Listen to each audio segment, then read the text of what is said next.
नमस्कार, तुम्हा सर्वांचं पुन्हा एकदा खूप खूप मनापासून स्वागत। तर आज आपण बनवणार आहे नाश्त्यासाठी झटपट उपमा।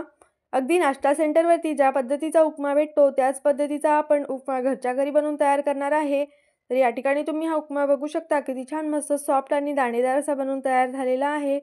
चला तर मग जास्त वेळ न घालवता रेसिपीला सुरुवात करूया। उपमा किंवा उपीट बनवण्यासाठी या ठिकाणी मी गॅसवरती एक कढई ठेवून घेतलेली आहे।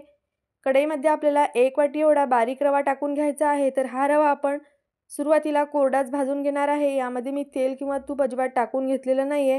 मंद आचेवरती हा रवा आपल्याला छान मिक्स करत भाजून घ्यायचा आहे। तर या ठिकाणी बघा, रव्याचा हलकासा लालसर रंग येईपर्यंत मी हा रवा भाजून घेतलेला आहे। तुम्ही बघू शकता छान असा रव्याचा रंग बदललेला आहे आणि छान रवा खमंग असा भाजून झालेला आहे। आता हा भाजून झालेला रवा आपल्याला एखाद्या प्लेटमध्ये काढून घ्यायचा आहे। तर मी याच कढईमध्ये उपम्यासाठी फोडणी तयार करून घेणार आहे। तर हा रवा बघा छान असा भाजून झालेला आहे। व्हिडिओमध्ये कलर तुम्हाला थोडासा लाईट दिसत असेल तरी हा रवा छान असा खमंग असा भाजून घेतलेला आहे। त्यानंतर या ठिकाणी बघा, उपमा बनवण्यासाठी आपल्याला पाणीसुद्धा लागणार आहे। तर 1 वाटी रव्यासाठी या ठिकाणी मी बरोबर 2.5 वाटी एवढं पाणी घेतलेलं आहे। हे पाणी आपल्याला छान गरम करून घ्यायचं आहे। तर दुसऱ्या बर्नरवरती मी पाणीसुद्धा गरम करण्यासाठी ठेवलेलं आहे। त्यानंतर आता आपण उपम्यासाठी फोडणी तयार करून घेऊया। त्यासाठी या ठिकाणी बघा, कढईमध्ये मोठा 1.5 चमचा एवढं मी तेल टाकून घेतलेलं आहे। तेलाऐवजी तुपाचा वापर केला तरीही चालेल। त्यानंतर यामध्ये आपल्याला अर्धा चमचा मोहरी आणि अर्धा चमचा जिरे टाकून घ्यायचे आहे। जिरे मोहरी तेलामध्ये छान अशी तळतळल्यानंतर 4-5 काजूचे तुकडे यामध्ये टाकून घेतलेले आहे। तर तुम्हाला जर शेंगदाणे टाकायचे असतील तर या स्टेजला सुरुवातीला तुम्ही शेंगदाणेसुद्धा यामध्ये टाकून घेऊ शकता।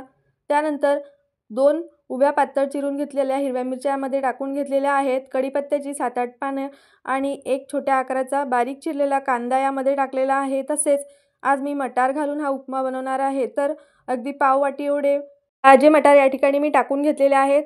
मटार आणि काजू टाकणे अगदी ऑप्शनल आहे। त्याऐवजी तुम्ही तळलेले शेंगदाणे यामध्ये टाकून घेऊ शकता। आता टाकून घेतलेले सगळे साहित्य आपल्याला तेलामध्ये छान असे परतून घ्यायचे आहे। तर या ठिकाणी बघा, कांदा छान गुलाबी होईपर्यंत मी तेलामध्ये परतून घेतलेला आहे आणि सगळे साहित्यसुद्धा छान असे तळल्या गेलेले आहेत। कढीपत्ता, हिरवी मिरचीसुद्धा छान अशी फ्राय झालेली आहे।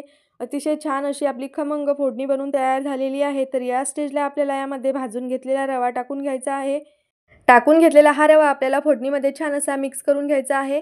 तर हा रवा आपण सुरुवातीलाच भाजून घेतलेला असल्यामुळे यामध्ये आपल्याला जास्त वेळ परतायची आवश्यकता नाही आहे। तर तुम्ही बघू शकता फोडणीमध्ये रवा मिक्स होईपर्यंतच मी हा रवा थोडा वेळ परतलेला आहे। म्हणजेच अगदी 1-1.5 मिनिटासाठीच मी हा रवा फोडणीमध्ये परतून घेतलेला आहे किंवा मिक्स करून घेतलेला आहे। त्यानंतर या स्टेजलाच आपल्याला यामध्ये चवीनुसार मीठ टाकून घ्यायचं आहे। सगळे साहित्य आपण फोडणीमध्येच टाकून घेणार आहे, म्हणजे ते छान एकसारखे असे मिक्स होतात। तर यामध्ये बघा, मी बारीक चिरलेली कोथिंबीरसुद्धा टाकून घेतलेली आहे। भरपूर अशी कोथिंबीर आपल्याला यामध्ये टाकायची आहे। कोथिंबीरीमुळे खूप छान अशी टेस्ट आपल्या उपम्याला किंवा उपीटला येते। तर या ठिकाणी बघा, सगळे साहित्य मी रव्यामध्ये छान मस्त असे मिक्स करून घेतलेले आहे। तोपर्यंत या ठिकाणी आपलं पाणीसुद्धा छान असं गरम झालेलं आहे। 1 वाटी रव्यासाठी 2.5 वाटी एवढं पाण्याचं प्रमाण अगदी परफेक्ट आहे।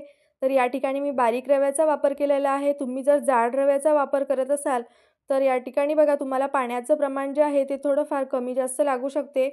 तर पाणी अंदाजानुसार आपल्याला वापरायचं आहे।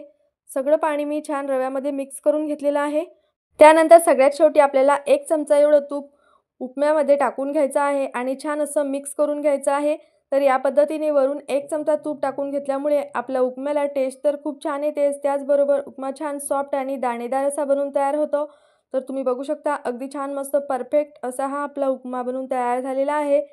तर आता आपण यावरती झाकण ठेवून अगदी 1 ते 1.5 मिनिटासाठी मंद आचेवरती याची वाफ काढून घेणार आहे। त्यानंतर मी गॅसची फ्लेम बंद करून घेतली। तर तुम्ही या ठिकाणी बघू शकता किती छान मस्त सॉफ्ट आणि दाणेदार असा आपला उपमा बनून तयार झालेला आहे। अगदी तोंडात टाकताच विरघळेल अशा पद्धतीचा हा आपला उपमा बनून तयार होतो।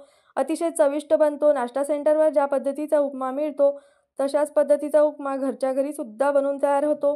चला तर मग तुम्ही सुद्धा माझ्या या साध्या सोप्या पद्धतीने घरच्या घरी नाश्ता सेंटरसारखा उपमा एकदा नक्की बनवून बघा आणि तुम्हाला आजची माझी ही उपमा किंवा उपीटची रेसिपी कशी वाटली हे मला कमेंट्स करून नक्की सांगा।